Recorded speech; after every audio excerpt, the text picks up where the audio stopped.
لا حول ولا قوة اعوذ باللہ من الشیطان اللعین الرجیم بسم اللہ الرحمن الرحیم الحمدللہ الذی لا یبلغ مدحہ القائلون ولا یحصی نعمہ العادون ولا یعد عقل المجتہدون الذی لا یدرکہ بعد الہمم ولا ینالہ غوث الفتن الذي ليس لصفتيه حد محدود ولا نعت موجود ولا وقت معدود فطر الخلائق بقدرته نشر رحمته والصلاة والسلام على أشرف الأولين والآخرين سيدنا نبينا مولانا أبي القاسم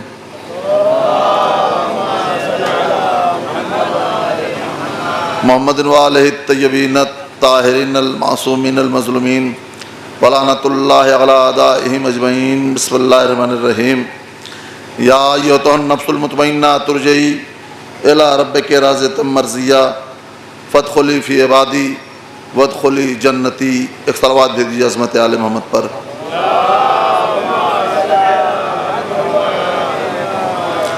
آپ حضرات سے گزارش ہے کہ ایک مرتبہ سورہ حمد 3 مرتبہ سورہ اخلاص کی تلاوت فرما کر ہادی حسن مرحوم ابن انور حسین مرحوم کی اس روح کو اصال فرما دیں. افسر حسین ابن سعادت حسین کی روح کو اصال فرما دیں اور تمام مومنین نات کی روح کو اصال فرما دیں. بسم اللہ بسم اللہ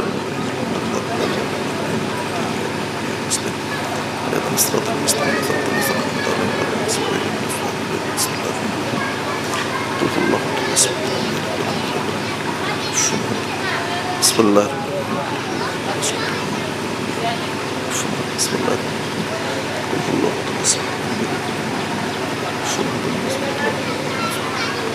بسم اللہ بسم اللہ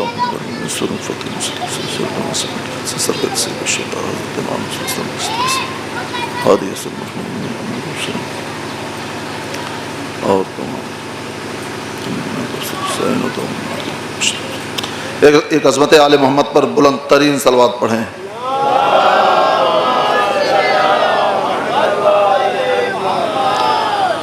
میں آپ کا زیادہ وقت بالکل نہیں لوں گا، بس زیادہ 15 منٹ یا 2-1 منٹ اور زیادہ ہو جائے.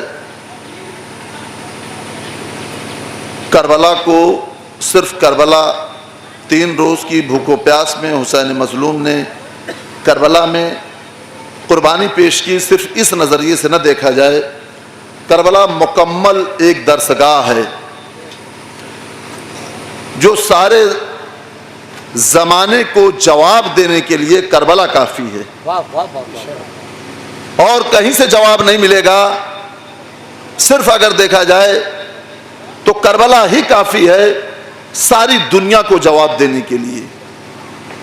جو میں نے آیت پیش کی اس میں پروردگار عالم قرآن مجید کے 30ویں پارے سورہ الفجر کی آخری آیات ہیں جس میں ارشاد رب العزت ہو رہا ہے یا ایھا النفس المطمئنہ ترجعی الی ربک راضیۃ مرضیہ. اے نفس مطمئن میری طرف پلٹا، میں تجھ سے راضی ہو گیا، تو بھی مجھ سے راضی ہو جا. اللہ حکم نہیں دے رہا ہے حسین کو میں راضی ہوا ہوں تو تم بھی راضی ہو جاؤ. ساری دنیا سے پوچھو کہ تم نیک کام کیوں کرتے ہو، پڑوسیوں کا خیال کیوں کرتے ہو، غریبوں کو کھانا کیوں کھلاتے ہو، بھوکوں کو اوپر رحم کیوں کرتے ہو، کسی کو پھٹے لباس میں دیکھتے ہو تو لباس کیوں پہناتے ہو، غریب بچیوں کی شادی کیوں کرواتے ہو. خوشنودی پروردگار کے لیے. ایک جواب آئے گا خوشنودی پروردگار کے لیے، خوشنودی پروردگار کے لیے، اللہ کو راضی رکھنے کے لیے. لیکن میرا حسین وہ ہے جس سے اللہ اپنی رضا دے کر حسین کی رضا طلب کر رہا ہے. یعنی اب اتنا تو مانو کہ ساری دنیا وہ جو اللہ کی خوشی چاہ رہی ہے اور ایک اکیلا حسین وہ جسے اللہ اپنی خوشی دے کر حسین کی خوشی چاہ رہا ہے. صلوات بھیج دیجیے حضرت آل محمد پر.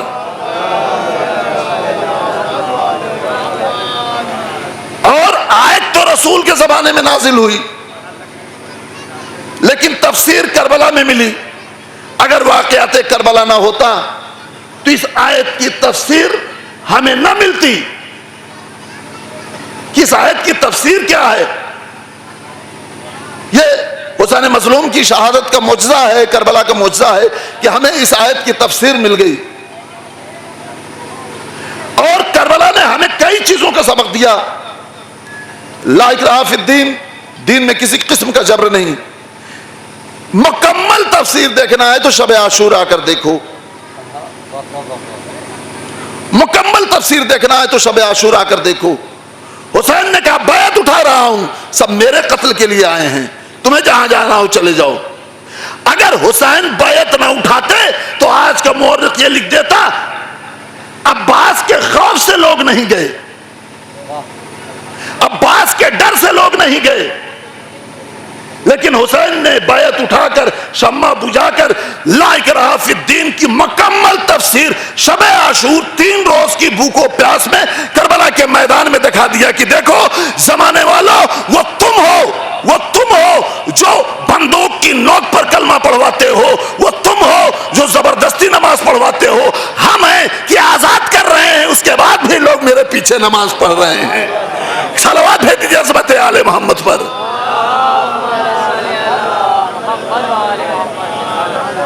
وہ تم تھے کہ تم لوگوں کو بندوق کی نوک پر دعوت دیتے ہو، ہم ہیں کہ آزاد کر رہے ہیں، اس کے بعد بھی لوگ ہمارے پیچھے نماز پڑھ رہے ہیں.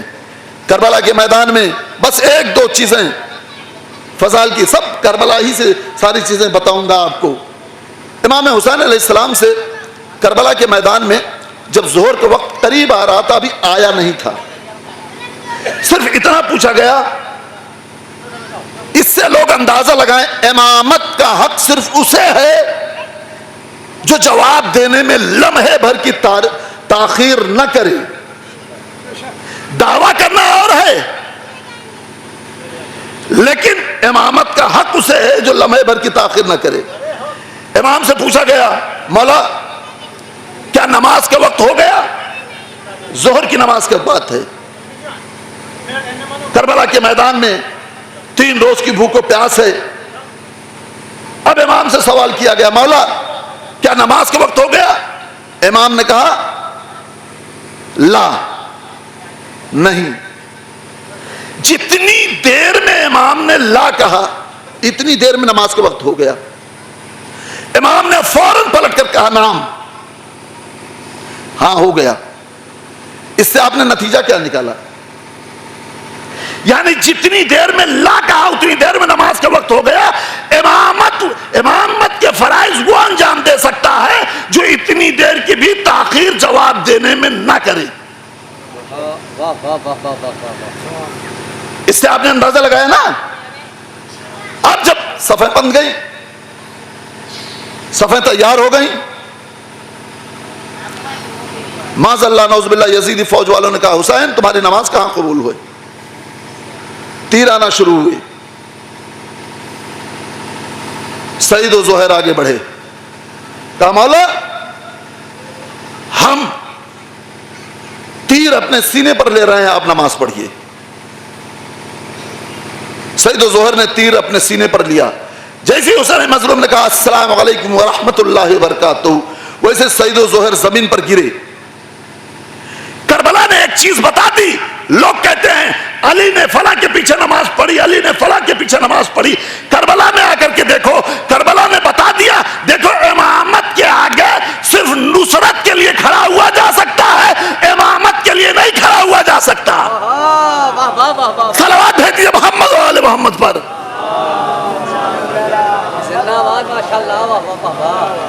کربلا نے یہ چیز ہمیں بتائی کہ امامت کے آگے صرف نصرت کے لیے کھڑا ہوا جا سکتا ہے، امامت کے لیے نہیں کھڑا ہوا جا سکتا. یہ چیزیں ہمیں کربلا سے ملی ہیں. بہت ساری باتیں ہیں لیکن دامن وقت میں گنجائش نہیں ہے. صرف کربلا کے حوالے سے بتاتا کہ کربلا نے ہمیں کیا کیا دیا.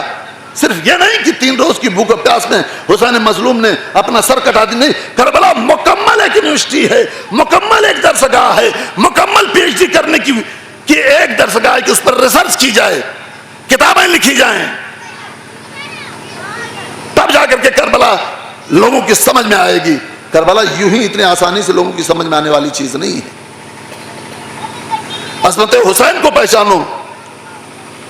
پہلی محرم سے لے کر کے آج تک محرم کا چاند جب سے دیکھا صرف دل میں ایک تمنا ہے، شہزادی کو پرسہ دینا ہے، شہزادی کو پرسہ دینا ہے، پرسے میں کوئی کمی نہ رہ جائے۔ اس طریقے سے ماتم کیجئے،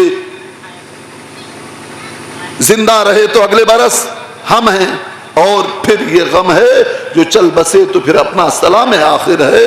اس موضع والوں کے لیے جو زندہ رہے گا وہ سال آئندہ اس موضع کی عزا کو پائے گا، جو چلا گیا اسے پھر عزا نہیں نصیب ہوگی۔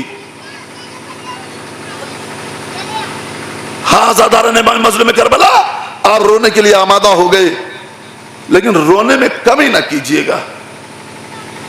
مآل مجلس یہ آنسو ہیں جو آنکھوں میں قید ہیں، اور ایک بی بی ایک ایک آنکھوں کے سامنے اپنے رومال کو اس طریقے سے پھیلاتی ہے جیسے ایک سائل آ کر کے ہمارے گھر پر کچھ مانگتا ہے۔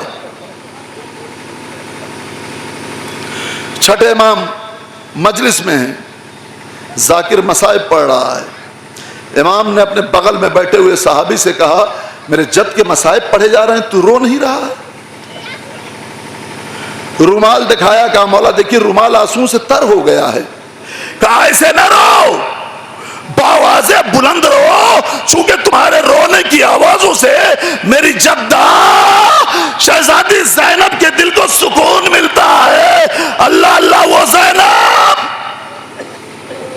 جسے بعد حسین سکون نہ ملا، اگر ہم عزاداروں کے آنسوؤں سے سکون ملے تو اس سے بڑی ہماری خوش قسمتی اور کیا ہو سکتی ہے۔ بس عزاداروں، میں نے کہا مجلس تمام ہے۔ تاریخ نے لکھا ہے کہ جب یہ لٹا ہوا قافلہ قید خانے زندان شام میں جا کر کے قید ہو گیا تو شام کا ایک مومن قید خانے کی طرف سے گزر رہا تھا۔ اس نے دیکھا، قید خانے کے دروازے پر ایک بچی کو دیکھا جس کے رخساروں پر تماچوں کے نشان ہیں،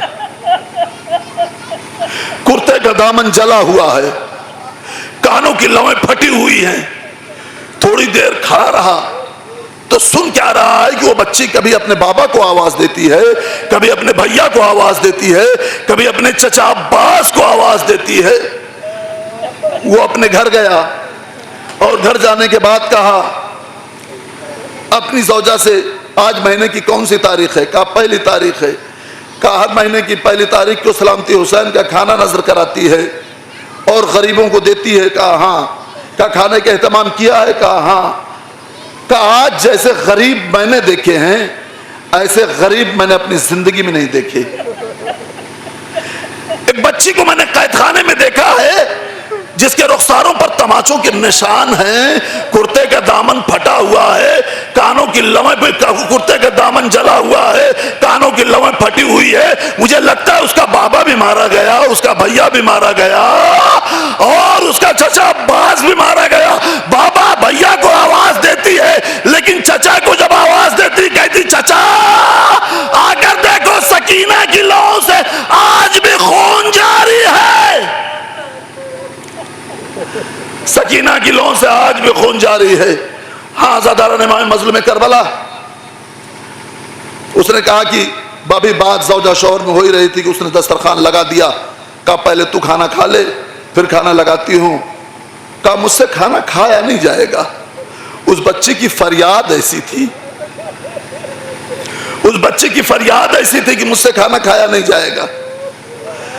کھانے کا تشت تیار کیا، شوہر کے حوالے کیا، آگے آگے شوہر چلا، پیچھے پیچھے زوجہ چلی، قید خانے کے دروازے پر آیا۔ جیسے ہی دروازے پر آیا کہا مجھے لگتا ہے اندر کچھ عورتیں ہیں، کھانا تو لے کر کے اندر چلی جا۔ زوجہ سے کہا کھانا تو لے کر کے اندر چلی جا۔ زوجہ لے کر کے اندر کھانا گئی۔ کہا سالار قافلہ کون ہے؟ جناب زینب کی طرف لوگوں نے اشارہ کر دیا۔ جناب زینب کے سامنے لے جا کر کے تشت کو رکھا۔ جیسے ہی شہزادی زینب کے سامنے تشت کو رکھا، شہزادی زینب نے کہا یہ بتا دے یہ کھانا صدقہ ہے یا ہدیہ؟ یہ کھانا صدقہ ہے یا ہدیہ؟ اس نے کہا صدقہ۔ جیسے ہی صدقہ کہا، شہزادی زینب نے کہا صدقہ میرے اوپر حرام ہے۔